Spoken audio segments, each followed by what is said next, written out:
الرحمن الرحيم، والصلاة والسلام على أشرف المرسلين.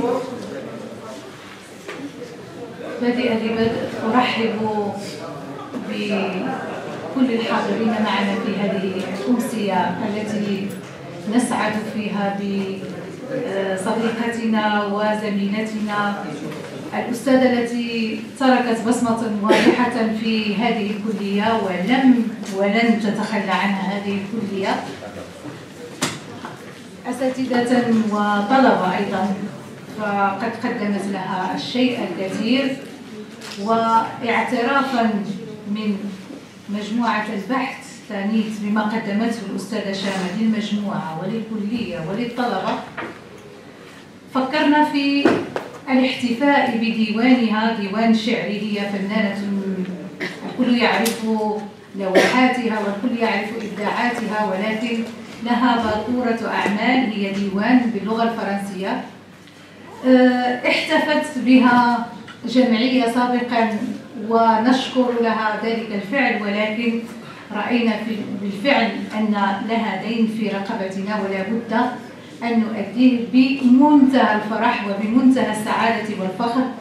فمرحبا بكل من شرفنا بحضوره هذه الأمسية، وأعطي الكلمة الآن للسيد العميد ليرحب بدوره بكم وبهذا الجمهور الذي لا شك سيسعد بما سيقدم من قراءة ومن مقاربات هذا الديوان أيضا.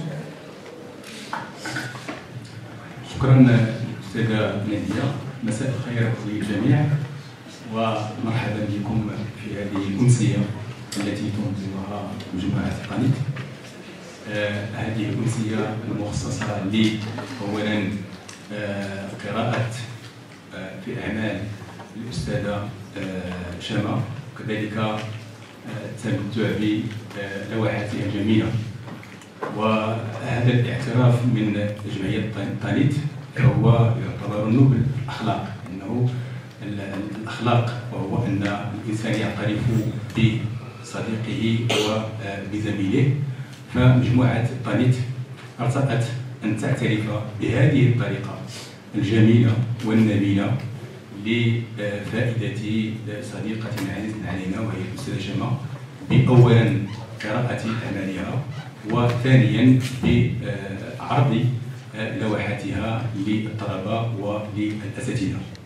بالطبع أنا جد سعيد لأنه أعرف الأستاذة شامة منذ زمن طويل، لا أعرف عنها وهي الأخلاق الحميدة، المثابرة في العمل والجدية، وكذلك الابتعاد عن المشاكل. الابتعاد عن المشاكل بالطبع فهي رمز للأستاذ، وكذلك فهي رمز للإنسان، لأن الحديث مجرد الحديث مع الأستاذة شامة فهو حديث بطبيعة الحال يتمنى المرء أن يطول، لأنها دائما لها جديد وتعطي الجديد. فنتمنى للأستاذة شامة صحة جيدة، نتمنى لها أيضا مقاما محمودا، وبطبيعة الحال أن كلية الأدب فهي هي هي هي كليتها، فهي مؤسستها، فمرحبا بها في أي وقت أرادت، لأنها أعطت الشيء الكثير لهذه المؤسسة. إذا فأجدد الترحاب مرة أخرى بكل الحاضرين، سواء الذين جاءوا من خارج المؤسسة أو الأساتذة الزملاء والطلبة من داخل المؤسسة، ونتمنى لهذه الأمسية التوفيق والنجاح، وشكرا.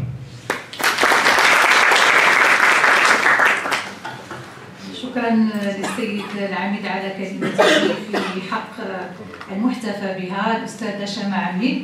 وأدعو الآن إلى المنصة كلا من شامة طبعا في المقدمة، والأساتذة الأستاذة زهرة الهيوي، الأستاذ فؤاد المهدي، والأستاذ فرج، أستاذ خلوقح، والأستاذ أخي لا أنساك أنسى في المقدمة. تفضل أستاذ عبد الناصر الوقاعي.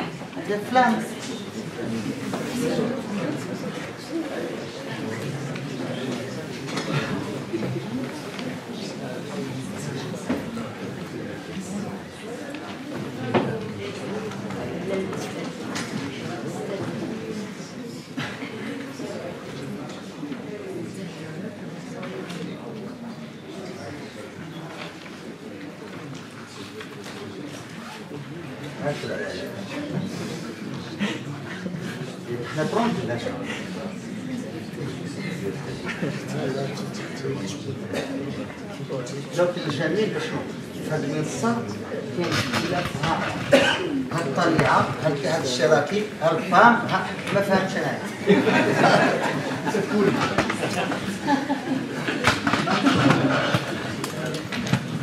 بعيدا اليوم هي أمسية شعرية بعيدا عن الانتماءات السياسية نريد أن نوصل واقع وأن نحلق بعيدا هذه الأمسية إن شاء الله سوف وأكيد أن كل هذه الوجوه الكريمة التي حضرت معنا هذا ما تريد المتعة تريد المتعة الأدبية وتريد الاستمتاع بالشعر فنبدأ إن شاء الله بكلمة بقراءة يقدمها لنا الأستاذ فؤاد المهدي من شعبة الدراسات الفرنسية.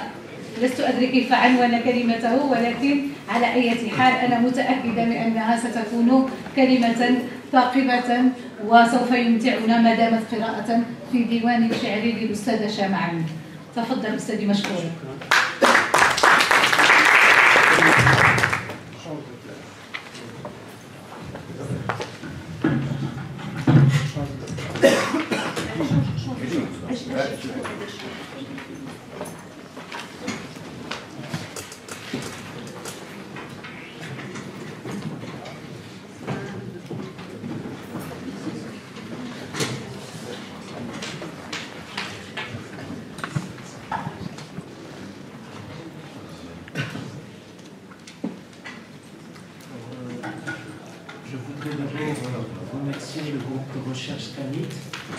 Le comité d'organisation et plus particulièrement Zohra qui m'ont associé à cet hommage pour une femme pour laquelle j'ai le plus grand respect, que je connaissais comme femme, que je découvre comme poétesse. Alors je n'ai pas véritablement pensé à donner un intitulé à cette communication, mais je voudrais partager avec vous un moment de plaisir, une lecture subjective. Évidemment, tout à l'heure, pour des raisons de lisibilité, je vais donner à voir les axes qui ont présidé à cette petite réflexion. Mais le but est évidemment, pour celles et ceux qui ne se sont pas encore procuré le livre, de leur donner précisément le goût de lire ce recueil qui, il faut le dire, est tout à fait intéressant. Alors au XVIIe siècle, quand la singularité d'un auteur se mesurait à l'aune de l'originalité du traitement qu'il réserve à des thèmes connus du public lettré, La Fontaine, le plus baroque des écrivains classiques, disait « Mon imitation n'est point un esclavage ». Fin de citation. Ce credo, la poétesse Chama Ammi aurait très bien pu le reprendre à son compte. Il est vrai que le recueil Parfum de mémoire doit beaucoup à l'imaginaire baudelairien et aux accents verlainiens, pour ne citer que cela, mais c'est un recueil personnel. Il est l'expression d'une volonté de synthétiser une mémoire livresque, cette dernière devenant le porte-drapeau d'un tempérament poétique affirmé, en quête d'une part de l'unité profonde du monde et de l'autre de la communication souterraine qui se tisse entre les choses et les êtres. Alors, j'ai articulé cette petite réflexion autour de 3 grands axes. Dans un premier temps, je vais tenter de répondre à une question: qu'est-ce qui a présidé à l'unité profonde de la composition de l'œuvre? Dans un deuxième temps, je vais lire ce recueil par rapport à ce que je pourrais appeler une esthétique de la diversité maîtrisée. Et finalement, je vais tenter de définir la musique de Chama Ammi, le chant de Chama Ammi, entre ce qu'on pourrait appeler le silence et le bruit. La première difficulté d'un recueil de poésie, tout le monde le sait, réside dans son unité, car un recueil n'est jamais la somme des poèmes qui le composent, mais le réseau dense de relations qui s'en dégagent. À cet effet, la poétesse Chama Ammi accorde un soin particulier à la composition de son œuvre, auquel elle veut donner l'aspect d'un édifice, donc d'un corps cohérent. Le livre est ainsi composé de 4 sections. Parfum d'amour, première section, Ciel brouillé, deuxième, méditation, 3e section, et élévation, 4e et dernière section. Chaque section est inaugurée par la reproduction d'un tableau de peinture, soulignant ainsi l'harmonie des modes d'expression picturale et scripturale. Mais la disposition des sections n'est pas le fruit du hasard, loin de là. Parfum d'amour, qui est donc la première section, et c'est le désir qui est décrit comme une manière d'être au monde. Ce désir peut s'exprimer à travers une voix.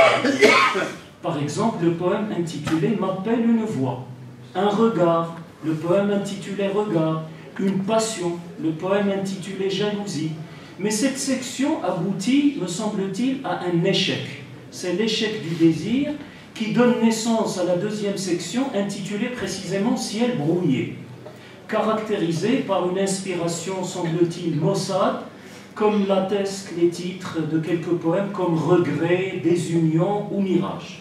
Dès lors, le retour sur soi s'impose comme une alternative possible, d'où le titre de la section « Méditation », qui est un voyage intérieur, une sorte d'exercice d'introspection au sein d'un moi tourmenté, devenu l'exemple de la fragilité de la condition humaine, d'où cet intérêt particulier pour le personnage de Sisyphe, qui est l'incarnation même précisément de la fragilité de cette condition. Tout cela aboutit par une sorte de mécanique implacable à la nécessité d'échapper à la pesanteur du moi et du monde. D'où la 4e et dernière section, significativement intitulée « Élévation », et qui imprime une orientation résolument néoplatonicienne au livre. Alors, vous avez des titres qui le démontrent parfaitement bien, « Évasion » par exemple, « Élévation ». On voit donc bien qu'il y a une unité secrète qui sous-tend le projet poétique de Shama'ani, celle d'un moi tourmenté qui, face à l'hostilité du monde, entame une entreprise d'émancipation par l'ascension. Ce cheminement périlleux du moi ne tourne pourtant jamais au tragique, et pour cause. La poétesse fait de la diversité sa devise. Telle une abeille butineuse, Shama'ani se nourrit de tout, car justement, la variété, c'est le rempart contre la tentation du tragique. Sur le plan de l'arrière-fond philosophique, l'inspiration néoplatonicienne est la plus prégnante et la plus évidente. Le lexique utilisé plaide en faveur de cette lecture. Le corps, chez Shama'ani, est décrit comme une prison dans laquelle l'âme est exilée. Permettez-moi de lire occasionnellement quelques extraits. Je cite. « Sais-tu qu'elle a effacé les chemins et les sentiers du vieux temple où elle a abandonné un cœur, refusant de rester prisonnier de son corps ?» Réapparition, page 32. Le séjour sur terre, lui, est vécu comme une chute. Je cite, « Hélas, une fois sur terre, j'ai trouvé l'arbre moins beau et ses fruits gâtés et bien amers, excusez-moi, l'heure, le poème intitulé L'heure. D'où l'aspiration de la poétesse à un univers, je cite, « purifié par les feux solaires, lavé d'air pur, relavé de jets de lumière », poème intitulé Évasion, où l'espace et le temps ne sont plus vécus comme une limitation au désir de l'absolu. Mais si l'inspiration néoplatonicienne prédomine, l'inspiration stoïcienne et épicurienne n'est pas en reste. Dans le poème intitulé « L'inviolable égalité », la mort est décrite comme un destin inéluctable que rien ne peut adoucir, si ce n'est la manière avec laquelle les humains l'appréhendent. Permettez-moi de citer un extrait du poème. « Mais cette mort que l'on veut à tout prix fuir, que l'on conjure pour ne pas de ce monde partir, n'est-elle pas une pluie clémente et généreuse pour les corps meurtris, les âmes souffrantes et malheureuses ?» Fin de citation. D'inspiration épicurienne, l'autre inspiration, le poème intitulé « Confidence » est un hymne au bonheur, une leçon de vie, une vie qu'il faut aimer avec d'autant plus de passion qu'elle est fragile, fugace. Je cite, « Et souris, pourquoi tant de chagrin? Chaque nuit accouche d'un nouveau matin. » Page 46. Par un style simple, à la limite de la naïveté, Shama'ani revisite de manière personnelle un topos littéraire vieux comme la poésie, la fuite du temps. En lisant ce poème, évidemment, on ne peut pas s'empêcher de penser aux odes d'Horace, que je cite de mémoire, et à son carpe diem quam minimum credula postero, cueille le jour en te fiant le moins possible à demain. Je cite Horace. De ce fait, il ne me semble pas exagéré de dire que la poétesse Shama Ilmi s'accommode plus, ou devrais-je dire mieux, à son sujet qu'à son génie. Son recueil est une caisse de résonance d'une myriade de tons, léger et enjoué, élégiaque, lyrique. Les rythmes sont les marqueurs essentiels d'une poésie d'essence musicale. Dans un poème comme L'inviolable égalité, la gravité du sujet, parce que c'est la condition humaine, se confond avec un rythme long, une interminable déclamation ronronnante qui essouffle le lecteur. Permettez-moi de vous lire un petit passage. Que vous soyez maître ou esclave, pauvre ou riche, un corps décharné ou l'œil pétillant, épanoui telle une fleur, quand votre heure sonne, rien ne l'empêche. Fin de citation. Dans d'autres poèmes, c'est plutôt le rythme léger et court de la romance et de l'ariette qui est privilégié, en sachant que romance est une histoire simple et naïve, destinée à être chantée au moment où l'ariette, qui est le diminutif de air, comme le dit Émile Littré dans son dictionnaire de la langue française, désigne, je cite, un air léger et court qui se chante avec paroles et accompagnement. Fin de citation. C'est ce qui explique que certains poèmes de Shama Ilmi s'incrustent dans la mémoire avec une rapidité déconcertante. Au-dessus de mon ciel passent de gros nuages, lourd voile de silence, épais mur d'indifférence, s'éclipse le soleil, s'obscurcit mon cœur et se serre. Je viens de citer nuage de silence. Saisir le monde comme chant, voilà peut-être le ressort essentiel, la force motrice, le principe nodal de la poésie de Shama Ilmi. Ce n'est pas un hasard si Confidence, qui est ce qu'on pourrait appeler un poème-programme, une sorte de profession de foi esthétique, se présente comme le testament qu'une étoile transmet à une conscience poétique perméable au monde, qui sait en déchiffrer les signes, en saisir la mélodie. Voici le préambule de ce poème. Un soir, l'âme distraite, de la fenêtre, je regardais passer le cortège de la reine du soir, une étoile qui m'avait aperçu, son nez détaché, et de sa douce voix m'a dit. Et le poème commence. De toute évidence, Parfum de mémoire est un recueil de poésie qui réfléchit sur la poésie, c'est-à-dire sur les modalités du langage poétique et sur ses limites. Il théâtralise l'incapacité foncière du langage à dire le monde, ou, pour être plus précis, tout en disant le monde, le langage dit qu'il ne peut pas le dire.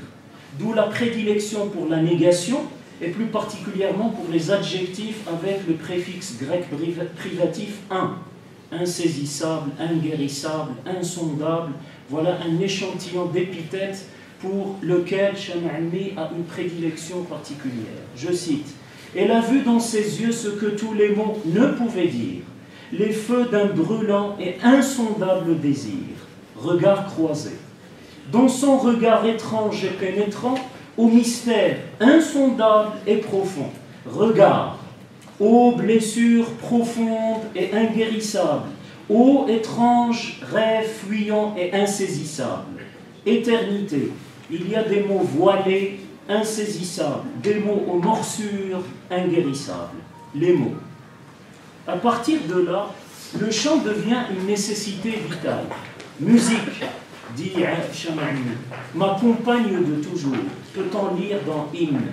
La poésie de Shama Ilmi aurait pu basculer dans le tragique si ce n'était la négociation de son positionnement délicat entre le silence et le tapage, car les deux sont des forces mortifères. Je cite, « S'obscurcit mon cœur et se serre, prisonnier de doute, de chagrin et de peur, s'étire à l'infini le temps, se fige ma voix, s'éteint à la gorge mon chant. » Nuage de silence. Dans le temple du silence se perdent la voix, la raison et le sens. Se creusent profondes les distances, le temple du silence. Dont peu importe, la terre, je cite, tremble, gémit, et fond en pleurs, et dont à une madone, la poétesse dit vouloir s'arracher, je cite, au monde et à son tapage.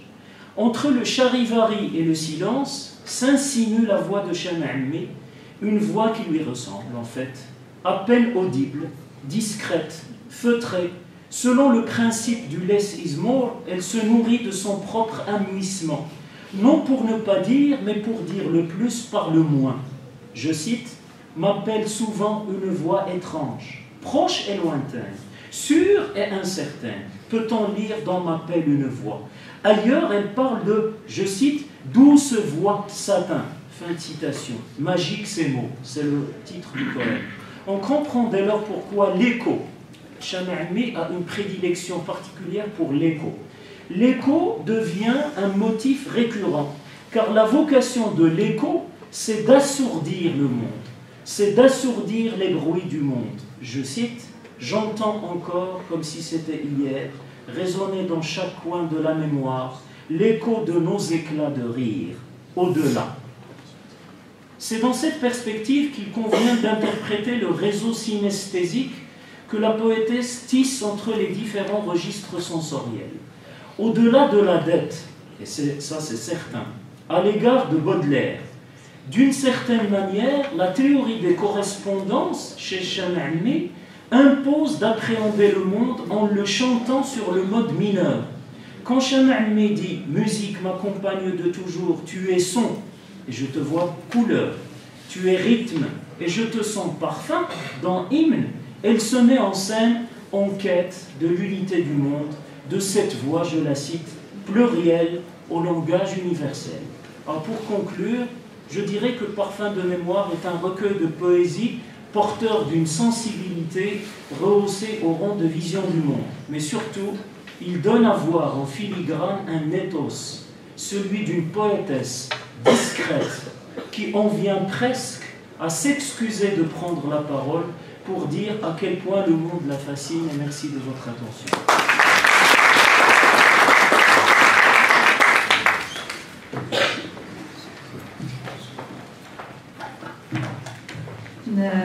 شكرا جزيلا أستاذ مهدي على هذه القراءة الممتعة في الحقيقة التي قربت لنا هذا الديوان الرائع، والتي حاولت الإمساك بالخيوط الرئيسية، حاولت أن تنسج العلاقات بين الأجزاء ربما المختلفة التي يحتوي عليها هذا الديوان، وهي قراءة فعلا محرضة على اقتناء هذا الديوان لأنه ممتع بكل ما للكلمة من معنى. قراءة الأستاذ مهدي فتحت أعيننا على آفاق قد لا يتنبه إليها القارئ العادي، فكما قلت هو نسج هذه العلاقات، أبان لنا العلائق الخفية ما بين أجزاء هذا الديوان، وكيف يمكن لهذا الديوان أن يعكس لنا تصور الشاعر للعالم ورؤيتها لهذا العالم في وحدته رغم هذا الانقسام وهذا التشتت الظاهر الذي يبدو، ولكن الشاعرة نجحت بشكل لافت في نسج هذه أو في إعادة رتق هذا العالم، وفي إعطائنا صورا جميلة معتمدة على الحواس، ولكنه على الرغم من هذه البساطة الظاهرة في هذا الشعر وفي الكلمات المنتقاة من طرف الشاعرة كما جاء في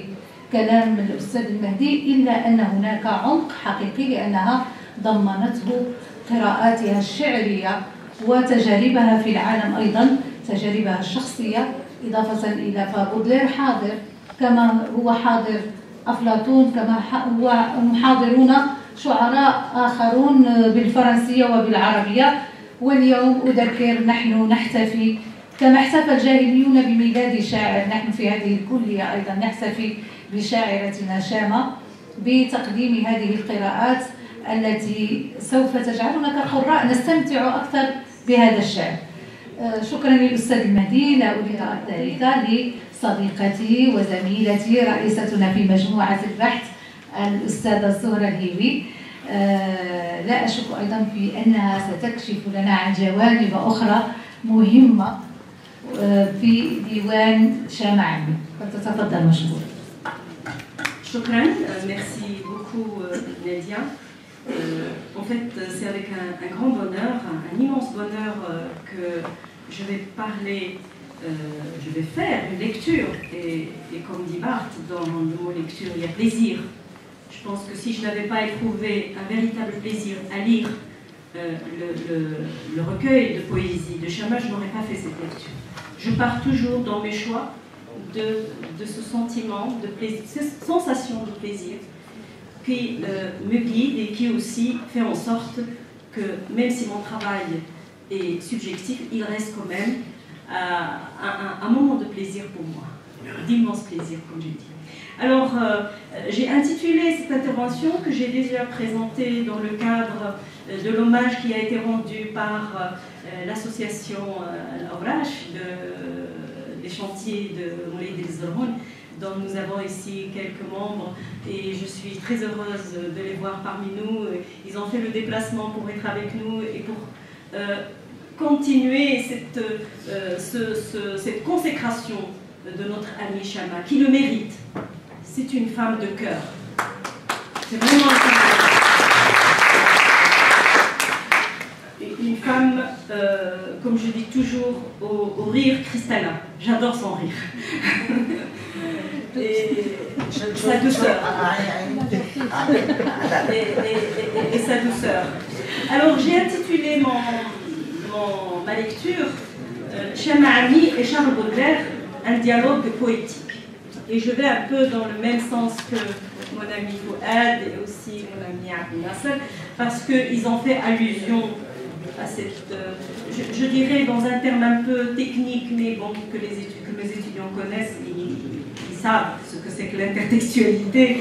Et donc effectivement, je vais faire un travail, un rapprochement entre les deux poètes, pour montrer quels sont les points effectivement sur lesquels ils se rapprochent. Alors, faire une lecture du recueil de poésie de mon ami Chama est la meilleure forme d'hommage et de reconnaissance que je puisse exprimer à l'égard de cet artiste au parcours surprenant, une femme aux multiples facettes et ressorts. J'ai eu la chance et l'insigne plaisir de la côtoyer en tant que collègue au département de langue et littérature française et en tant que membre permanent de TANIT, équipe pluridisciplinaire de recherche sur la femme, depuis son arrivée à Meknès en 1994. Exact, hein? Elle fait partie de ces rares personnes dont la douceur, la sensibilité, la souplesse d'esprit et la générosité rendent la présence désirable et légère et combien réconfortante. Son élégance inégalable, signe de son attachement à la vie et à la valeur accordée à la beauté et à l'harmonie de la nature, fait légende dans son entourage et parmi ses connaissances. Avant d'entamer cette lecture, je tiens à préciser que je suis comparatiste, ce n'est pas une maladie. Hein. Être comparatiste n'est pas une maladie. Donc je suis comparatiste de formation. Et c'est pour dire que je porte sur le monde autour de moi un regard multiple, éclaté, qui me conduit à partir d'un objet à d'autres objets ancrés dans d'autres espaces et dans d'autres temps. La lecture du recueil de Chama m'a transportée dans d'autres univers poétiques et ceci confère à son œuvre poétique une dimension universelle. Avant d'être poétesse, Chama a lu et enseigné la poésie. Chama s'est imprégnée de grands poètes français et arabes. Elle a transmis à ses étudiants et étudiantes l'amour de la poésie dans les salles de cours et dans son atelier d'écriture qu'elle a animé pendant plusieurs années.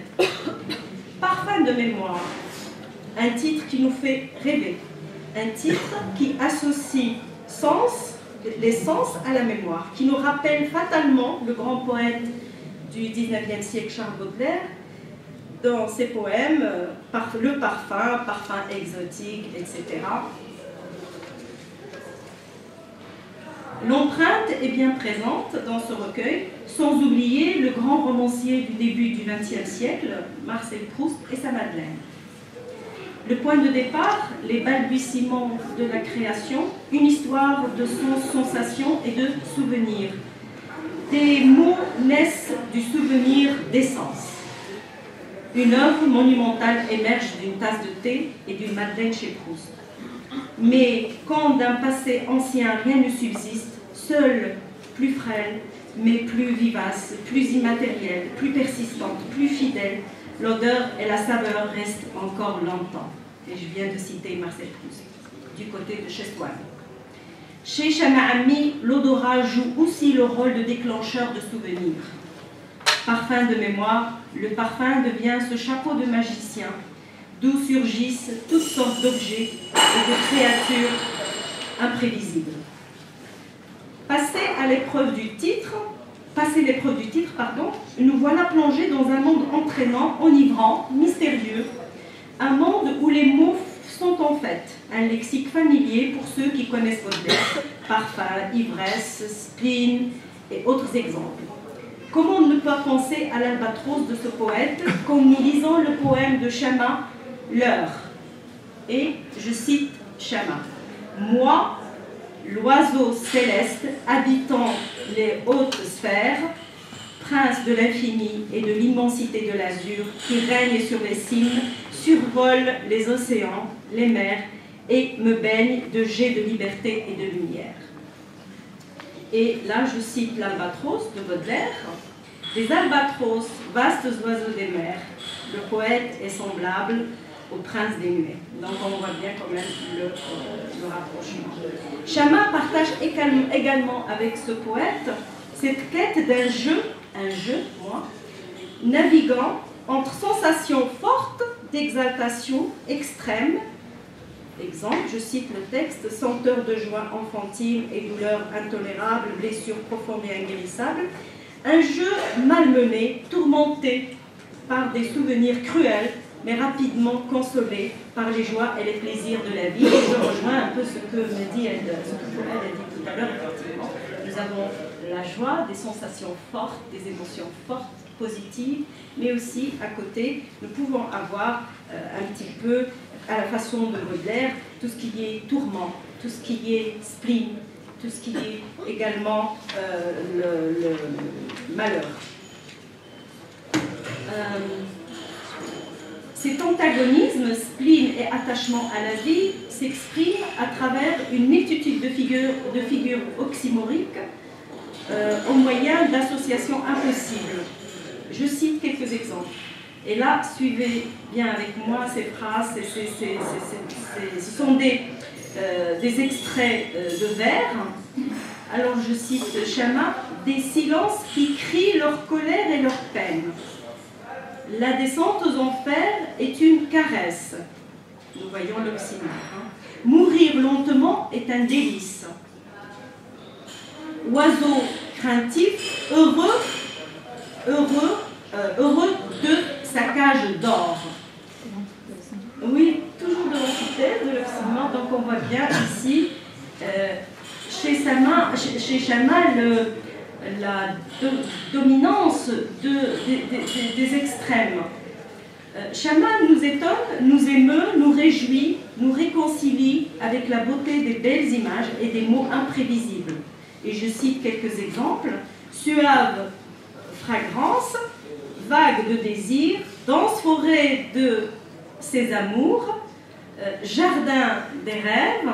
Ce sont de très belles expressions. Il y en a d'autres, hein, mais je me suis limitée à citer quelques-unes, tout simplement pour vous montrer à quel point elle reste créative et imaginative. Chama sait innover et trouver ainsi son propre style. Des images fascinantes qui nous procurent une sensation de bonheur et d'exaltation, des vers d'une rare beauté, témoignant d'une créativité poético-plastique où la musicalité des mots, la sonorité authentifie son univers, le rendent perceptible. Je vais me contenter de quelques éloquents exemples. J'entends encore, comme si c'était hier, résonner dans chaque coin de la mémoire l'écho de nos éclats de rire, aux senteurs de joie enfantine, se répandre, bribes de cristal dans l'air, et pleuvoir pluie cristalline. C'est dans le poème Au-delà. C'est vraiment très beau. Un autre aspect de la poésie de Chama fait écho aux fleurs du mal de Baudelaire. Il s'agit de la dimension mystique, spirituelle. Dans sa partie méditation, le sacré est bien présent d'abord dans des titres de poèmes comme Voyage intérieur, et nous pensons bien sûr à Baudelaire, qui nous rappellent vie antérieure de Baudelaire, des espaces tels que le temple, l'exotisme des images, la référence au mystère, aux offrandes, aux voiles, aux longs voyages. Si pour Baudelaire il existe un sens divin derrière le monde des correspondances, le monde des signes et des symboles, Chama semble à la quête de la beauté de l'humanité, de l'art, de l'accomplissement de son rêve, de l'ivresse de l'âme. Une quête qui mène inexorablement à Dieu. Aimer la vie est la meilleure façon d'aimer Dieu.